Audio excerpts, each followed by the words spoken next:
Sir ఒక చిన్న doubt sir, వెల్లుల్లిపాయ ఎందుకు తినకూడదు, తర్వాత మష్రూమ్స్ ఎందుకు తినకూడదు, దాని గురించి కొంచెం వివరించండి సార్.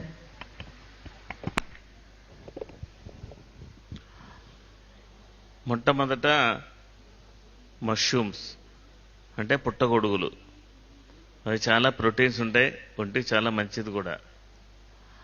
అవి ఎక్కడ పుడతాయంటే పందులు పొల్లాడేటువంటి ప్రదేశాల్లో పుడతాయి. ఆ పందులు ఎక్కడ దొరుకుతాయి?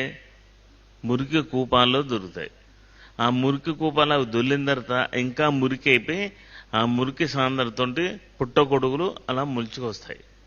అందుకని వాటి బీజాల్లో అలాంటి కల్మషం ఉంది కాబట్టి వాటిని తినకూడదు, అది విషంతో సమానము అని చెప్తారు. దానికి నిదర్శనం ఏంటంటే బుద్ధుడు ఆయన గ్రామ సంచారాలు చేస్తూ ఉన్నప్పుడు ఒకానొక నిమ్మన కుల ఏరియాకి వెళ్తాడు. వాళ్ళు మష్రూమ్స్ కూర కలిపినటువంటి అన్నం ఇస్తారు.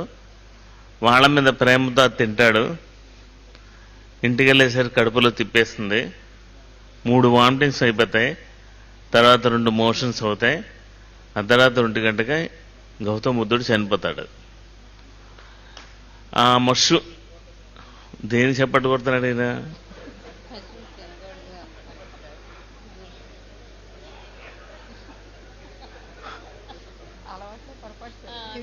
అలవాట్లో పొరపాట. ఓకే, పుట్టగొడుగులు మంచివే కానీ తినకూడదు, ఎందుకంటే దాంట్లో ఉండే సారం మంచిది కాదు. అది వెజిటేరియన్ అని చెప్తారు. ఇప్పుడు కృత్రిమమైన చేసేస్తున్నారు. ఎలా తినేస్తారు? హైబ్రిడ్ వంట తినగలరా? హైబ్రిడ్ ఐటమ్ తినలేదు. అన్సీజనల్ ఫుడ్ అంటారు అది. ఆ సీజన్లో పుట్టేటువంటి ఫలాలే తినాలి, మిగతా తినకూడదు. ఇప్పుడు రోడ్డు మీద మామిడి పండు పెట్టారనుకోండి, ఇప్పుడు వచ్చి మామిడి పండు ఏమంటారు? తింటే లేని రోగాలన్నీ వస్తాయి. అది రావాల్సిన టైంలో తినాలి, తినాల్సిన టైంలో తినాలి.